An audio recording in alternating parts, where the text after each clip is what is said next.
On today's episode of the Division Z podcast, we're going to be talking about Modern Warfare 2, the trailer, the gameplay, all that kind of stuff, plus some Warzone 2 information with some Warzone 1 information on top of that, along with some Zombies updates from Treyarch, so definitely stay tuned.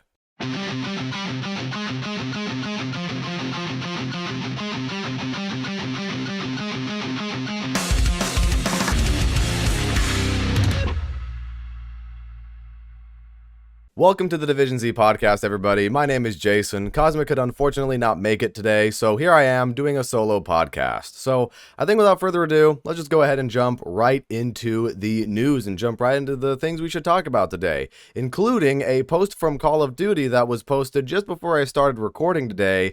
There is going to be a new Warzone location, assuming it's going to be for Caldera here, and it's almost like a fill-in-the-blank thing here, where you have to decide or you have to guess where the new location is going to be. There's a picture of gold, and it's probably going to be some kind of gold mine or something like that.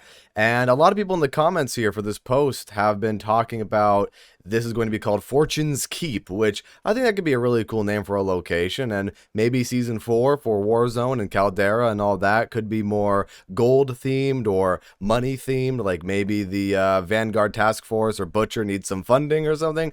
I don't know, but maybe this is where all the Nazis are getting their funding for Nebula 5, and they're just mining this gold mine in Caldera, something like that, but we'll get all those Season 4 details later on down the line, I assume, so that should be pretty interesting. Alright, so jumping right into the main topics of today's podcast. Of course, as you all know, Modern Warfare 2 was revealed officially at Summer Game Fest, and Activision also put out some gameplay and some more details of what's going to be happening in Modern Warfare 2. A lot of these details are actually kind of interesting. There is going to be Spec Ops in the next game. That's going to be the third game mode confirmed. Of course, multiplayer is going to be, well, multiplayer. We don't really know a whole lot about that right now other than, multiplayer is going to be new and innovative and all the other things they try to tell you every single year. And the main cream of the crop for their reveal is the campaign and how beautiful that looks. Because that's the one thing with Call of Duty. Call of Duty has always been very consistent when it comes to the trailers and the cinematics and, really ramping it up and really trying to get people excited by, putting out trailers, putting out gameplay. And every year it works. We all know the Call of Duty cycle, right? This is the point in the cycle where everybody gets super excited for the game and people are super excited to jump into it. So obviously we haven't seen a whole lot yet, but of course, some people are already on that bandwagon. Personally, I just need to see more. I just need to see more gameplay. I need to see more of what's actually going to be happening in the game rather than, just watching a simple gameplay trailer or a campaign mission, because let's be honest, we've already seen that, right? We've already seen campaign missions as trailers and things like that, albeit, like I said, it looks beautiful. The cinematics are great, and whatever new engine they're working on for Modern Warfare 2, it looks really great. It looks like it runs really smoothly, but as far as gameplay goes, I'm really curious to see how that's going to impact what Call of Duty does, because since this is the sequel to Modern Warfare 1 with Modern Warfare 2 here, there's going to be doors. There's going to be that kind of tactical mounting kind of gameplay that we've seen in the previous iteration of Modern Warfare, and I really don't know how that's going to go over for a lot of people, because personally, I'm not really the biggest fan of the doors, and the mounting's cool, I guess, for like the campaign and maybe for Spec Ops, but for multiplayer it can be kind of annoying to deal with, I'm not gonna lie. But especially like doors and destructible environments and things like that, I really hope that we are just done with all of that, because I'm definitely really tired of having destructible environments and doors and the windows and things like that. It just gives people too much of an opportunity to camp behind doors, and the destructible environments barely even destroyed themselves. Kind of a funny story here. I mean, it's not funny, but at the same time it's kind of funny. Playing some ranked play in Vanguard the other day, I was trying to get through a window to a house on Bocage, and I'm trying to open the damn window. I'm holding square, but the window doesn't want to open, so I'm hitting the thing with the butt of my gun trying to open it, and the destructible environment barely destroys itself. So it's just very finicky. It's very weird trying to open up a lot of doors and windows and destroy walls and things like that. So I don't know. I just really don't want to see all of that back, but I already know we're going to get doors back for Modern Warfare 2, which, again, I guess I'm just going to have to live with it. But at the same time, with Call of Duty, you really can't blame them for trying something new, and I know other games like CSGO, or not CSGO, what am I talking about? Rainbow Six Siege and Battlefield, they've had destructible environments. Actually, I don't know if CSGO has destructible environments. Let me know in the comments. I've never played the game. But, you know, with other games having destructible environments, I don't blame Call of Duty for trying to do something like that. It does kind of come across as copying it a little bit, and especially since Call of Duty doesn't seem to do this better than some of the other games, it seems like to me, it just comes across as very strange a lot of the time. So I don't know. It's just kind of weird with all of that, the destructible environments. Feel free to share your thoughts in the comments about that. But with Spec Ops coming back to Modern Warfare 2, I think that'll be very interesting. I know a lot of people didn't really like Spec Ops in Modern Warfare 1, and it was very glitchy, very buggy. A lot of the missions didn't really go over well with a lot of people. Not a lot of people played it in the first place, and I think a huge reason why a lot of people didn't play it in the first place was because it was a PlayStation exclusive. By the way, if you guys didn't know, with the whole console exclusivity thing and whatnot, that was what happened for Modern Warfare. Spec Ops and Survival and all of that, that was the PlayStation exclusive for Modern Warfare 2019 for the PlayStation people and the incentive to play on PlayStation and things like that. And not a lot of people liked it on PlayStation, and then when it finally was added to Xbox and PC, nobody really played it there either. So it really didn't go over well with the community. And the main difference here between the PlayStation exclusive for that game and the PlayStation exclusives for Black Ops Cold War, which was Onslaught. Onslaught, yeah, it had a rocky start, but then Treyarch actually updated the game mode and actually made it good with chalices, armor, and a lot of just really great updates. Containment, the LTMs. Activision and Infinity Ward, they didn't really seem to see the marketability of Spec Ops, and not really a lot was done with that. So I really appreciate Treyarch for going the extra mile with Zombies Onslaught. But with Infinity Ward and Spec Ops and Modern Warfare 2, I really hope they go the extra mile for Spec Ops in this game. Obviously, I don't think it's going to be a PlayStation exclusive because we're slowly transitioning over to the Microsoft era of Call of Duty, and, you know, the PlayStation exclusives and things like that are going to be slowly weeded out. We're going to be seeing the last few Call of Duty games with the exclusives and things like that. So I think Modern Warfare 2 will do something different, and I don't know what that different thing is going to be. Maybe VR, maybe, I don't know, maybe that rumored game mode DMZ that people are talking about, that maybe that will be the PlayStation exclusive. I really hope it's not, though, because if DMZ is supposed to be this new and innovative game mode that everybody is saying it is, and by everybody I'm talking about the leakers and all the data miners and things like that, for all those people saying how it's going to be a Escape from Tarkov kind of a thing with maybe a little bit of influence from previous Call of Duty games and things like that. If that's the PlayStation exclusive, that might be kind of weird. That might be kind of weird, because why put so much work into it just to be a PlayStation exclusive if you're going to be switching over to Microsoft? So realistically, I really don't know what the PlayStation exclusive is going to be for Modern Warfare 2 here. But speaking of PlayStation exclusives and owning the game and getting exclusivity and things like that, Modern Warfare 2 actually gives you a little bit of something to get in Modern Warfare 2019 and Warzone. So if you pre-order the game, you actually get a, what's it officially called here? Let me pull it up real quick. It is the, what is it called? What is it called? The Ghost Legacy Pack. That's what it's called here. So you get the Ghost Legacy Pack, where it's 12 Ghost skins and it is 10 weapon blueprints. And I think that's kind of cool, actually, for people who missed out on maybe getting Ghost, or maybe there are certain bundles for Ghost that they can't buy right now in Modern Warfare, but they love Ghost because he's an iconic character in Call of Duty. This gives people an opportunity to get those bundles and to get that stuff. So you know what? I think that's a big thumbs up for Infinity Ward. So I guess while we're still here talking about the pre-order access and things like that, you get early access to the open beta here if you pre-order the game, which is a no-brainer. This has been done the past few years of Call of Duty. You get the FJX Cinder first ever weapon vault, which I don't know what weapon vault particularly means. I don't know if it's a subsection of the weapon gunsmith and the blueprint shop, because when you look at the image, there's a particular rifle and there's a bunch of attachments all around it. So my first instinct is these are all just attachments specifically for this gun, but I really don't know what this entails, to be honest with you guys. And then we have the Red Team 141 Operator Pack, which you get to use those operator skins when Modern Warfare 2 comes out. It looks pretty cool. So, I mean, hey, some of these pre-order bonuses for Modern Warfare 2 are actually kind of cool. But the one thing is that people are noticing and people are kind of upset about is if you pre-order this on Steam, Steam doesn't get this. Now, of course, that's some more big news where Call of Duty is actually returning to Steam. And obviously, Call of Duty has been on the Battle.net launcher for how many years now? Like 3 or 4, maybe 5 years at this point. So it's going to be very interesting to see Call of Duty back on Steam. This opens the door for a lot more opportunities with Call of Duty.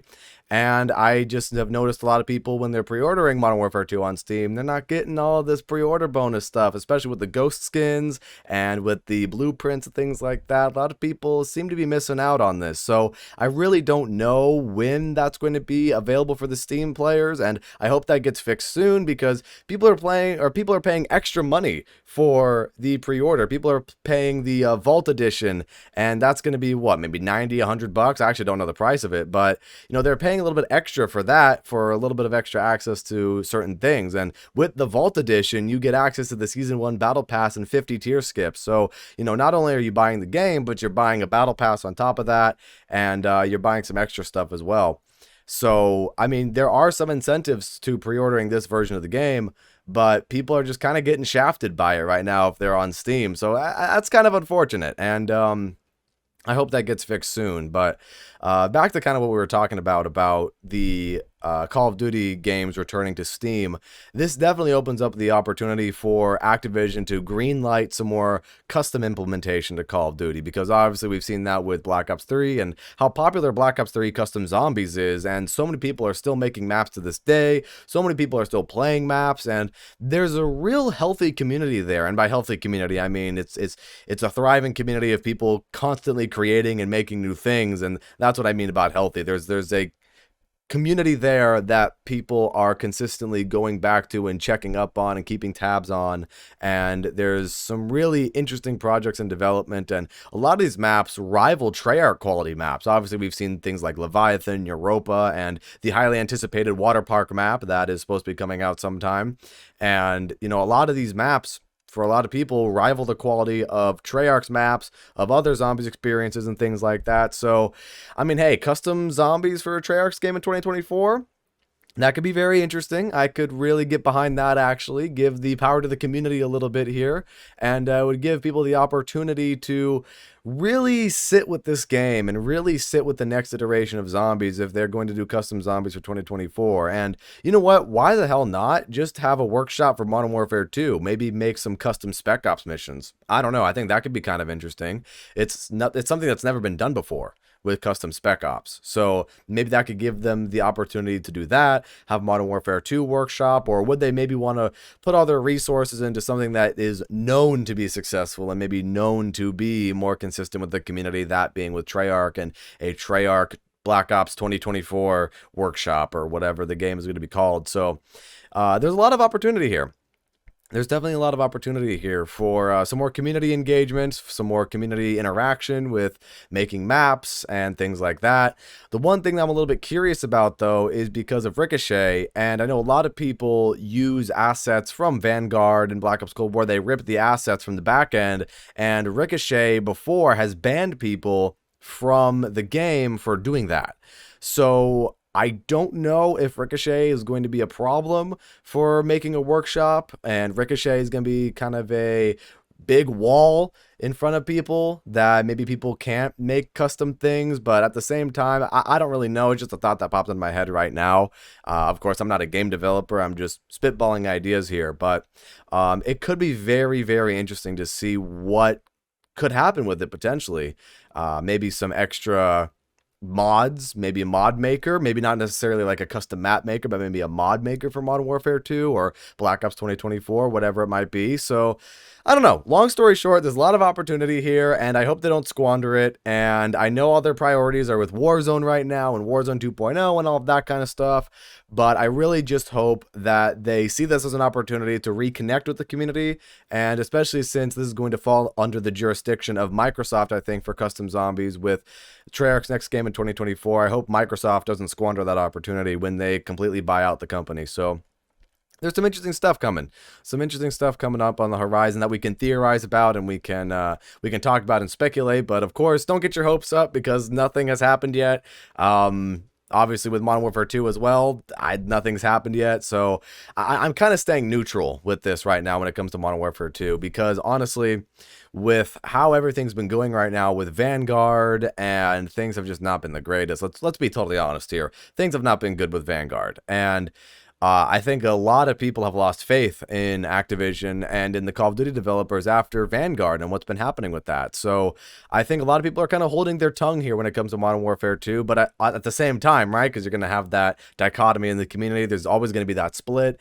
You have a huge chunk of the community who's like super excited on the bandwagon. This is going to be the greatest Call of Duty game ever. And oh my gosh, I don't need to see any gameplay because this is already going to be really great because this is the COD cycle. And then you have the other half of the community who's a little bit more skeptical and is a little bit more, well, I don't know, Vanguard wasn't that great, and I don't know, maybe I'm not so trusting of these Call of Duty developers right now. I know it's Infinity Ward, but I don't know, maybe people are a bit apprehensive about Modern Warfare 2, and where I'm at right now with Modern Warfare 2, I'm in the middle. I'm kind of neutral about it, where yeah, we've seen some not good things out of Vanguard, but at the same time, the gameplay does look fun.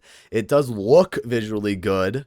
So I'm just kind of on a let's wait and see basis. When you get more details on the multiplayer, we get more details on Spec Ops, we get more details for Warzone 2.0, then I think I'll be able to form my opinion a little bit better there. And of course, the main opinion, the big opinion that everybody should formulate and have is when you actually play the game and you get a better idea what's happening and how the game feels and what you like about it, what you don't like about it, because I think that's the one thing that everyone has to keep in mind. While we can be excited about the game and while we can be excited for new things coming soon, when you get into the game, that's where you form your own opinion, and that's where you really get to experience the game.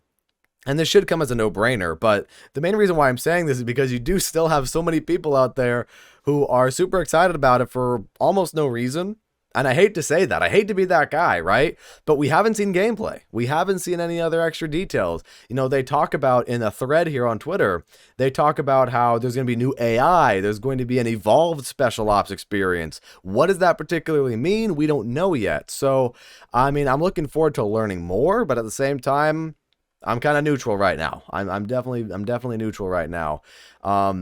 The other thing is, too, with the advanced AI, I wonder what that's going to mean for the future of Call of Duty, because are the AI going to be more advanced and the bots are going to be more advanced? Maybe all the bots will be a little bit harder to face in the campaign, or when you go into custom lobbies with bots or something like that. I don't know. Or like with Spec Ops, right? Because Spec Ops is going to be evolved in their terms, right? So maybe Spec Ops will be hard. Maybe there'll be some really difficult missions this time around. Only time will tell, to be honest with you guys. But that's another thing that's actually kind of interesting, that they're also going to be implementing kind of the same engine moving forward for a lot of Call of Duty games. And we actually had this confirmed by a developer. I can't remember his name now. Oh, it's going to drive me crazy. What was his name? Oh, that's okay. That's going to drive me crazy. I got to go find his name. Andrew Hoyt. That is his name. So we have Andrew Hoyt here on Twitter saying he worked on the AI code for Modern Warfare 2. Now, a lot of people are confused why he's working on Modern Warfare 2 because he is a Treyarch developer. So he says right here in a reply to one of the comments here, he says, Call of Duty as a franchise is now under one unified engine. So with Call of Duty moving forward now, we're not going to be seeing the differences between like we had with Black Ops Cold War and Modern Warfare 2019 and Vanguard. No, there's none of that anymore. Call of Duty moving forward is going to be on the same engine. It's going to have the same look and feel, and things are definitely going to be a little bit more copy-paste from year to year, which I understand it from a development point of view, where you don't have to work on engines from the ground up. You don't have to work on things out of the blue and just start from scratch with every new game. I understand where they're going with that, but at the same time, I don't know. Will it retain a lot of people? Will people come back year after year because, now Call of Duty is really going to feel the same? You already have a lot of people out there in the community who talk about Call of Duty feeling the same every single year. It's the same run and gun, shoot some guys in multiplayer, play some zombies, play the campaign. That's it, rinse and repeat. But, there's a lot of stuff that I think could maybe happen with this cross-engine progression here, or rather not cross-engine progression, because it's the same engine. You can't really cross anything if it's all the same thing, right? Maybe cross-game progression will be a little bit smoother between games, because with Warzone 1, as it is right now, you have 3 games attached to it that are all different in their own way, and that can definitely cause a lot of problems on the back end, I could only assume. So maybe with this, they're doing this to maybe fortify Warzone 2 and to retroactively make it so that Warzone 2 is more stable than Warzone 1. I don't really know what the exact reason for it is, but I can already see a lot of people not really like this, because maybe Call of Duty will feel even more similar from game to game and not really feel as unique, because a lot of people would agree that Treyarch has more of the arcadey shooter feel. Treyarch is more quicker and arcadey, where Modern Warfare 2019 and some of the other games felt a little bit more tactical, a little slower, a little bit more of that pace. And say what you want about that, there's opinions about both those play styles and the game development choices, but with what's happening with Modern Warfare 2 and all the Call of Duties moving forward, I think this is interesting. It's very, very interesting, to say the least. So Call of Duty being under one unified engine is very, very interesting to me. So maybe with Microsoft taking over, maybe they're retroactively saying, hey, Microsoft, look at what we're doing. We're going to make our Call of Duty production more efficient by, starting from this one engine and not building things from the ground up, like I was saying before. But yeah, I guess that's about it there for that with Modern Warfare 2 and what's been happening with that. There's a lot of stuff to speculate, and there's a lot of stuff to think about when it comes to this game, and I think a lot of people are on the fence, but I think a lot of people are just super hyped and super going crazy about this game, and you have the other side of people who are just not really interested, and they're like, well, okay, this is cool and all, but just give me some more, right? And I'm on the fence with this, obviously. I'm just kind of like, well, it looks cool, it looks promising, it has promise, but I also want to see more gameplay, so I'm definitely in the middle when it comes to that. All right, so now moving on to another topic for today's episode of the podcast. We have Season 4 coming soon for Vanguard and for Warzone Pacific and things like that, and we really haven't seen a lot of teasers for that right now. Obviously, the teasers are going to be starting next week, I would assume. So with that, and we're going to be getting Shinonuma Reborn coming soon at the end of the month, and we're going to be getting some new Warzone updates, presumably to Rebirth Island as well. We also talked about at the beginning the new map update for Caldera, the new location there, and I think that could be kind of interesting to see what's going to be happening with Warzone and how the story progresses there, because we really don't know a lot of why this particular post-launch story for Vanguard is important, because nothing seems to be lining up right now with what happened in Black Ops Cold War and Modern Warfare 2019 and that story. Because you have all these one-off stories about Task Force Yeti, Task Force Trident, and all these kind of one-off stories in Caldera that don't really seem to tie into one overarching story. And obviously we have Butcher in the bunker in Verdansk right now talking to Mason and everybody and narrating his story and what happened to him during World War II. I just really hope that all this kind of connects fairly soon, because if you believe the rumors and you believe what the data miners are saying out there, this is the second to last season for Vanguard, and this is like the almost end game for Vanguard here, where Vanguard is slowly being weeded out and things aren't going to be as exciting for Vanguard, and I just really hope they wrap up the story in a creative way that maybe ties into Modern Warfare 2 or ties back into Treyarch's next game or Cold War or something like that. I just want to see some consistency here, because like I've said before on previous episodes of the podcast, with the post-launch story right now of Vanguard, nothing is memorable. Nothing is really memorable to me. None of these characters are like insanely memorable to me. Nothing is really sticking out to me. And I think this is very ironic, because when you hear the writers of Vanguard themselves say there are no iconic characters in Call of Duty that they could build upon for their game, I think it's very ironic that a lot of these characters that they've released post-launch don't really have those iconic qualities and have those iconic kind of things that stand out at you. I mean, all you get for these characters is like a paragraph and like a 30-second cutscene, right? And those 30-second cutscenes don't really show you much. It's just, okay, the character shows up, shoots some guys, maybe saves some people, maybe, whatever. But it's just the generic kind of action thing. The generic action, go shoot some guys, that's it. That's my character. Whereas when you had the characters post-launch for Black Ops Cold War, you could actually connect to those characters a little bit more. You could actually understand what the characters are and who they were, because they were antagonists. They had their own agendas. They had their own things they were good at. Why were they affiliated with Stitch and Perseus? Well, the trailers showed you and the cutscenes showed you. Wraith was a special operations kind of stealthy operator who went and did that operation on Yamantau. Naga is a drug lord, basically, in Laos, who is aligned with Perseus. And of course, Stitch, the dude himself, who is just spearheading the operation, for lack of a better term. You know, he's a badass character, and he wants revenge on Adler, and he has this aggressive personality. With all the other characters in the game, can you tell me one characteristic of Francis?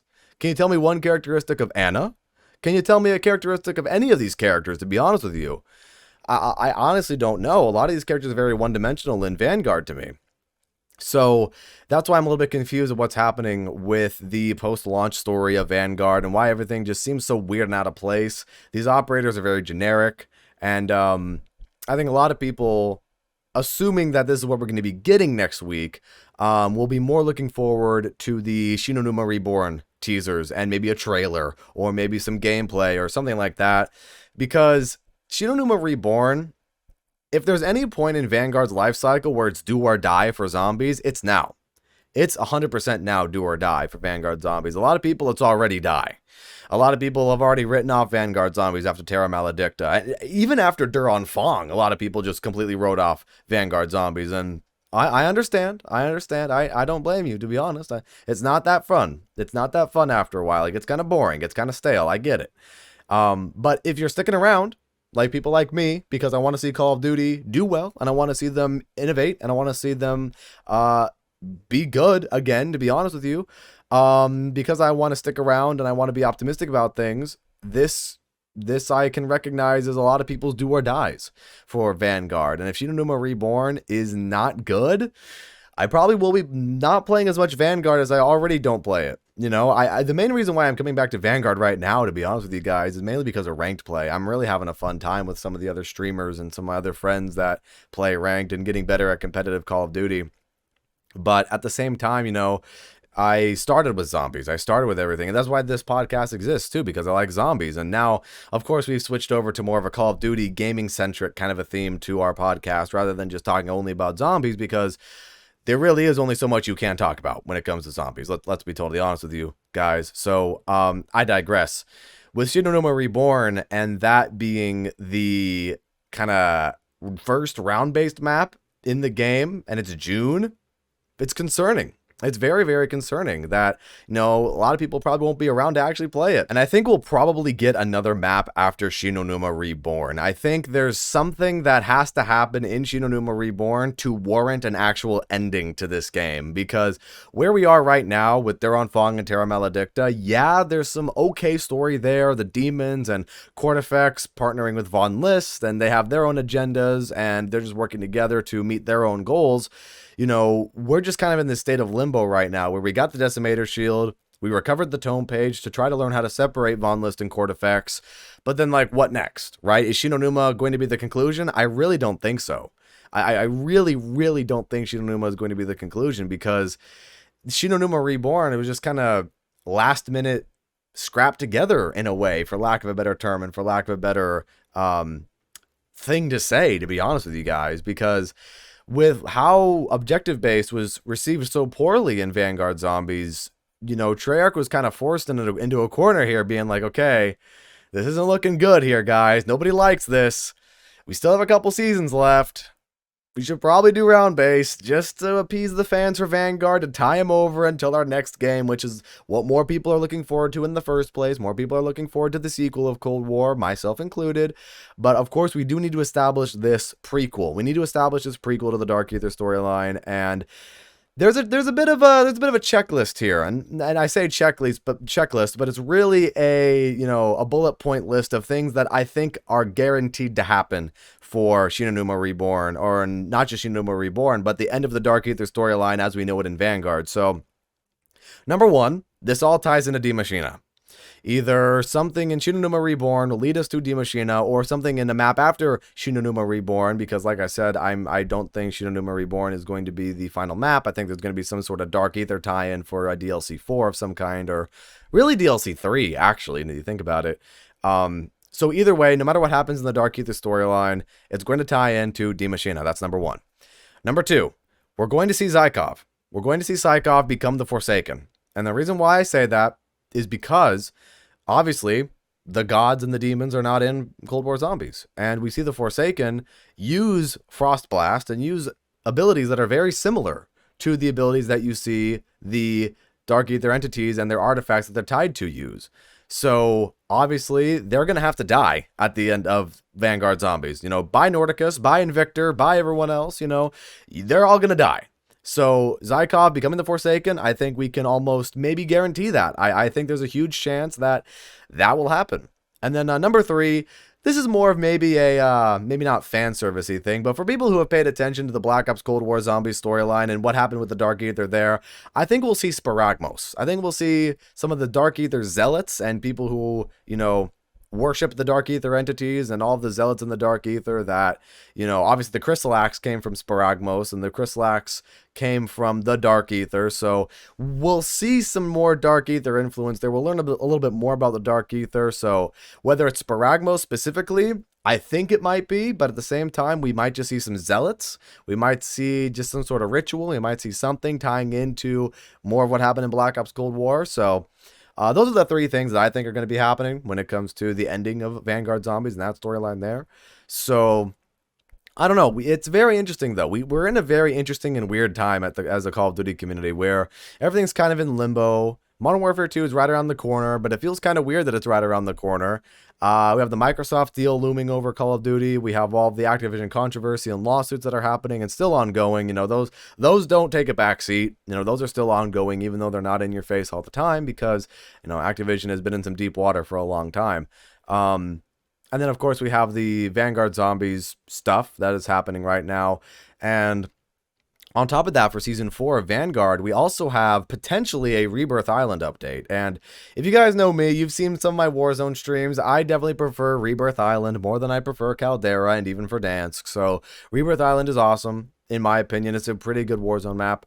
And when they said in the blog post from about a month ago already that there's something redacted coming to Rebirth, I think that's going to be happening in Season 4. There's going to be some sort of Stitch, Perseus kind of crossover thing event, maybe with World War II, or since Rebirth Reinforced right now, the current iteration of Rebirth that we have right now takes place in 2022, I think this could be some sort of Modern Warfare 2 event for Rebirth Island, where it does tie into Stitch and Perseus, and maybe that's the whole reason why Task Force 141 is out on the hunt right now, because realistically, we haven't really seen a lot when it comes to the storyline and it comes to the main antagonists of the new game for Modern Warfare 2. So potentially we could see Perseus back in a modern setting. And again, since Rebirth Island takes place in 2022, we could see a Perseus Stitch kind of crossover event here with Modern Warfare 2, maybe tying a little bit of things in with Vanguard and World War II era stuff. I don't really know, but I think there's a huge opportunity for that, and we'll see what happens. But I can almost maybe guarantee you it'll happen next week with all the teasers for Rebirth, whatever, whether it's going to be Rebirth Reinforced 2, Rebirth Modern Era, Rebirth, whatever the event might be. There's going to be something. There's going to be something happening. I think it's going to be something big. I hope it's not destroying Rebirth, and I hope it's not like getting rid of that map because I like it. But, they got rid of Verdansk in a similar fashion, right? Where it's like, oh, Redacted is happening. Something crazy is going on. So, I don't know. We'll just have to see what happens there. What else is there about Rebirth Island? I mean, the thing is, too, they could do a Zombies event. They could, because they did for Verdansk. And if Rebirth Island might be weeded out, potentially, and like I said, I hope it isn't, and I hope Rebirth Island sticks around. If they want to destroy Rebirth Island, they could do a Zombies thing for that as well. I don't really know. And, with Verdansk and the nuke and all of that, do the same thing with the zombies and the nuke. I don't really know. It's kind of hard to say, but who knows? Especially with Warzone 2 right around the corner, and there's going to be a new map for that. Maybe they're just going to kind of give maybe send-offs to what's happening right now in Warzone. You know, kind of send off Rebirth Island, send off Caldera. Eventually, when we get closer to maybe September, around that time, I would assume maybe there's like a farewell Caldera kind of event potentially.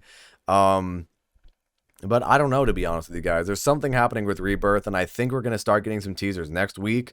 I assume we're going to get a blog post about it, and obviously we'll probably get like a teaser image for Shino Numa Reborn, teaser images for the new Rebirth thing, and we'll just have to see how this ties into Modern Warfare 2. We'll just have to see how this ties into Vanguard's story, and I think there's a huge opportunity to really cross over those stories. So I guess there's that. But moving on then from the Rebirth updates and from Vanguard updates, going back to Black Ops Cold War a little bit, because Black Ops Cold War Zombies Year 2 is still a thing, you know, that hasn't gone away, despite a lot of people saying Cold War Year 2 doesn't exist. It exists, and we have Onslaught Accelerated back into the game. Now, for those of you who don't know what Onslaught Accelerated is, basically, Onslaught Accelerated is a Onslaught LTM where the orb will just consistently move around the map. It doesn't stop. You don't have to charge it up using orb power or anything like that. It'll just stop, or it'll stop. What am I saying? It'll just keep going around the map, and it won't stop, is what I'm saying. And it's a hectic game mode, especially if you play it on a map like Crossroads. If you guys checked out my video on my channel, replaying Onslaught Accelerated, it gets crazy. If you play on a big and open map like Crossroads, like Satellite, like Miami, the orb can just zip across the map at a moment's notice and leave you in the dust, to be honest with you, and then you'll take some damage and maybe die. So it's a cool game mode. I really appreciate that they re-added it.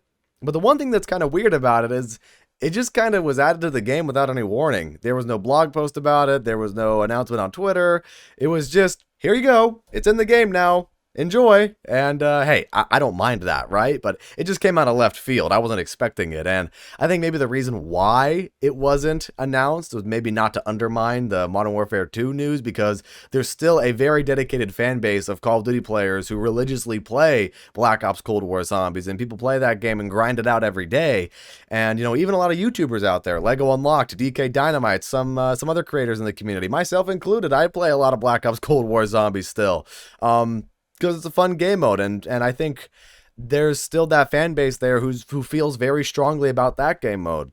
So it's one of those things where you go, okay, well, there wasn't an announcement about Onslaught Accelerated, and since Modern Warfare 2019 was kind of a crown jewel for Activision and Infinity Ward, Modern Warfare 2, they're going to try to push out this marketing for it, so might as well just not even say anything about Onslaught Accelerated, and then the dedicated fans, the hardcore fans, will find out for themselves that Onslaught Accelerated comes back to the game. I don't really know. Maybe I'm reading into it too deep, that maybe a Black Ops Cold War article blog post would get more traction than the Modern Warfare 2 trailer. I don't know if I'm thinking like a conspiracy theorist here, but I do know that there's a dedicated fan base of people out there who would much rather prefer some updates for Black Ops Cold War than a completely new game in Modern Warfare 2, but that's just my piece about that. I'm not confirming or denying it, but I guarantee you, I think a lot of people out there who are very passionate about Black Ops Cold War would rather them continue to update that game, i.e. the people out there who are still